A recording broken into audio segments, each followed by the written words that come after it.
I know that Woodland Hills believes in the full range of the gifts of the Holy Spirit. Do Anabaptists practice the gifts of the Holy Spirit, including prophecy and speaking in tongues? Good question.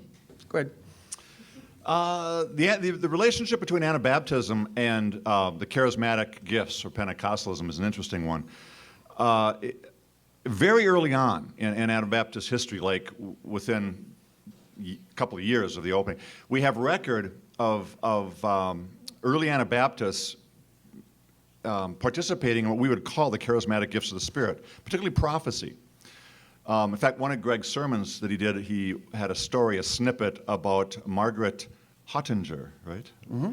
Hottinger. And we have record that Margaret was one of these, was a prophetess, gave prophecies that were actually written down. And so very early on, the openness to what we today call the charismatic gifts was in fact something that characterized early Anabaptism. In fact, I read in one book, a historian called the Anabaptists the 16th century Pentecostals.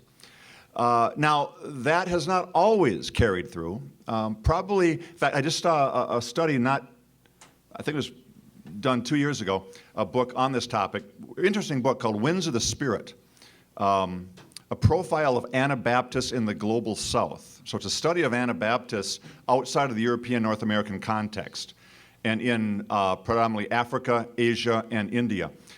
And it turns out that in those contexts, which interestingly enough, there's now more Anabaptists in the global South than in the global North. In those contexts, over 80% of Anabaptists do in fact participate or are involved in the practice of charismatic gifts. In the North American, European context, it's just over half say they believe that those are gifts for today, and just under half report actually practicing it. But so it's like many things with Anabaptism, it depends where you're talking about and what group you're talking about.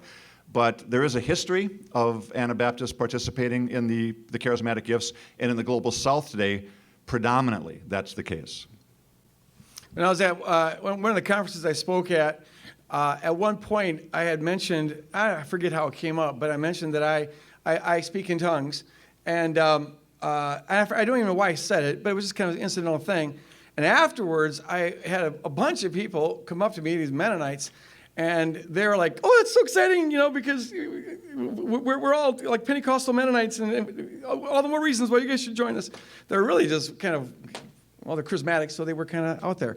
But they were telling me that during the charismatic movement of the 60s and 70s, because the Anabaptists have never been that dogmatic.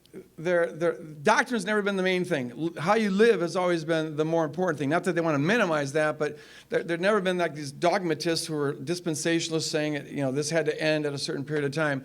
And because of that, the charismatic movement really made big inroads into some of the Anabaptist groups, the Mennonites in particular, and it's had a lasting effect. So I didn't know about that, but there's a fairly healthy contingent of charismatic Anabaptists out there.